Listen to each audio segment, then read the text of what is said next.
tenho uma má notícia para você, Mônica Rosenberg. Um exemplo dessa cooptação. Ouça isso.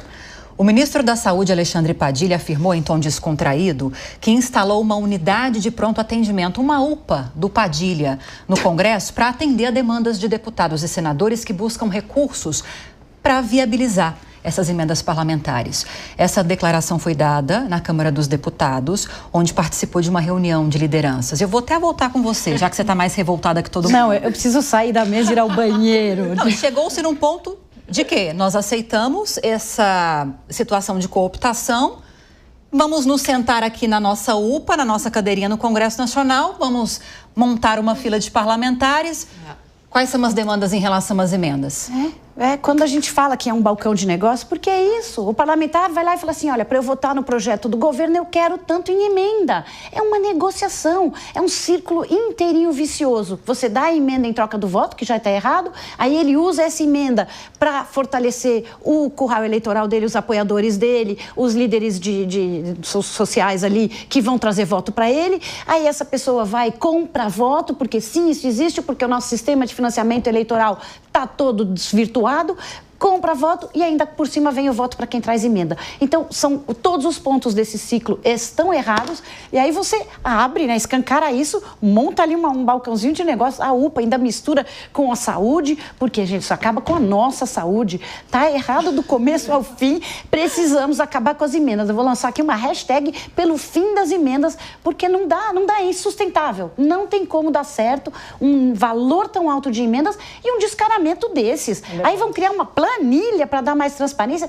e acham ruim o STF está exigindo mais controle, tem que controlar sim. E aí, gente, se a gente continuar dizendo que o STF é o grande vilão, nós estaremos de mãos amarradas. Era isso que o presidente Lula queria.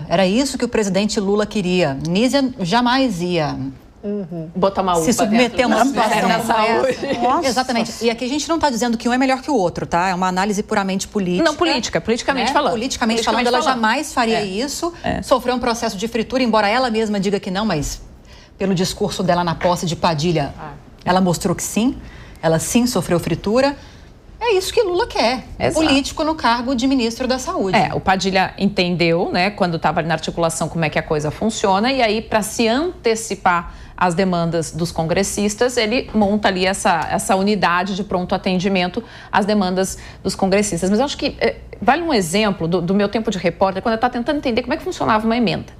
E aí eu estava conversando com uma vereadora de uma cidade grande, ela disse, olha, eu tenho 5 milhões em emenda, e eu fui procurar alguma entidade que eu pudesse ajudar e dedicar essa minha emenda, né, porque eu queria fazer uma seleção de bons projetos. Quando eu cheguei lá, o Zé das Couves da ONG X me disse, olha, o outro vereador me deu 15 milhões ano passado. E aí essa vereadora disse, não, mas como? A gente só tem 5. Como que ele te deu 15? O parlamentar fez o quê? Ele tinha construção de apoios e ele ia na Secretaria do Transporte, da Saúde, da Educação e dizia, olha, eu quero esse tiquinho aqui do seu orçamento da saúde, da educação e do transporte lá para aquela ONG, né, que é do meu amigo. E aí, além do dinheiro que ele tinha para as emendas, ele conseguia parte do orçamento para a base dele, que era a ONG, que era lá na base dele. É isso que o Padilha, por exemplo, fala quando diz que vai atender os pedidos individuais dos parlamentares com essa unidade de pronto atendimento. O parlamentar já tem o dinheiro da emenda dele para fazer o hospital, a escola. Só que ele vai lá no Ministério da Saúde e pede mais um aporte.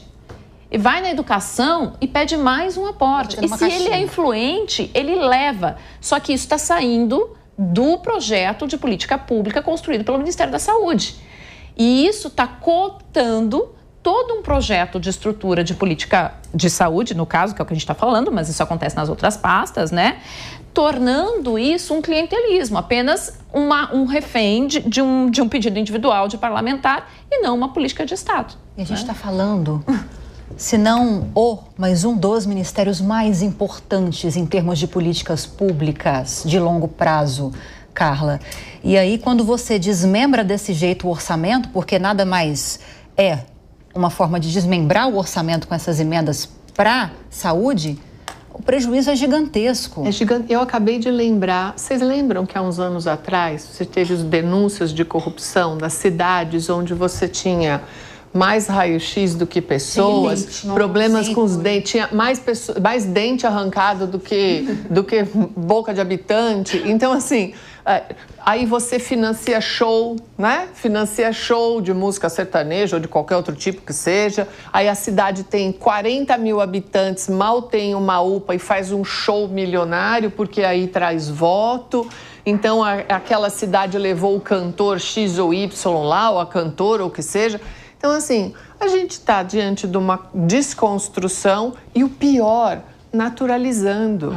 Né? Naturalizando. Então, assim, quando você diz que, assim, eu vou criar uma UPA aqui para atender um balcão, eu estou naturalizando, como Mônica aqui, que vou levar uma água para ela, para se acalmar, merece mesmo, está precisando, estamos todo mundo aqui atacado. Por quê? Porque isso daí não é uma coisa, não é possível que você normalize isso. Então é isso, vamos montar um balcãozinho aqui, cada um pede o seu, eu pego a canetinha, vou vistando e assim se faz. Não funciona. Emendas, não. Como é que é a hashtag? Pelo fim das emendas. Pelo fim das emendas. Ninguém pensa em perguntar para a população o que ela acha? Plebiscito para nada nesse país. A gente não tem plebiscito para nada nesse país. Não existe mais esse mecanismo, esse recurso saiu da legislação brasileira, Deise Chocari? Saiu, Lívia, não tem essa possibilidade. Eu estava pensando aqui, ouvindo as minhas colegas falando, tem um ponto que eu acho que é fundamental no meio dessa discussão. Eu lembrei de te falando no início do programa que a primeira reunião do dia do Lula é com o Sidônio. Imagina o Sidônio vendo isso, né? Porque quando você faz uma análise mais detalhada, algumas pessoas podem olhar isso e pensar que é uma brincadeira. Mas é exatamente isso que a Carla e que meus colegas falaram, né? É a institucionalização das emendas parlamentares, né? Então, o que o Padilha quis dizer nessa fala dele foi que, olha, não existe a menor possibilidade de governar sem essas emendas parlamentares, sem dar dinheiro para os congressistas. Isso mostra também uma deficiência de articulação no Palácio do Planalto. E aí, só para contar uma história, eu adoro essa história, e aí como a análise das meus colegas foi tão boa, eu vou falar isso. Mas isso é uma coisa muito histórica no Brasil, né? A Ellen falou aqui do clientelismo. A gente tem um histórico de fisiologismo no Brasil que ele transcende a política brasileira. Então, só para contar uma historinha aqui rapidinha, mas quando Portugal estava formando os estados no Brasil, muitos estados eles foram cedidos aos grandes fazendeiros e coronéis da época. Então, era assim, olha, eu vou te dar aqui uma terra do estado, tu cuida ela, depois de um tempo eu retomo essa terra, porque estavam se formando os estados-nação. Os fazendeiros e os coronéis, eles perceberam que eles podiam tirar vantagem do patrimônio público.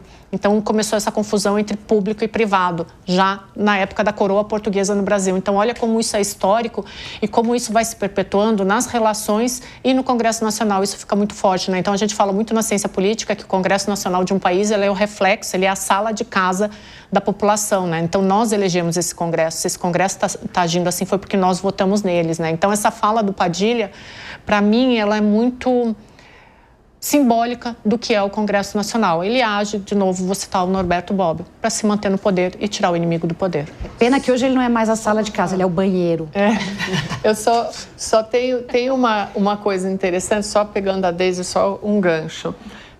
Como o Congresso é o reflexo da nossa sociedade, né? Quem está no Congresso não é ET, né? Foi eleito e estão no povo, né? Essa é uma construção importante social nossa.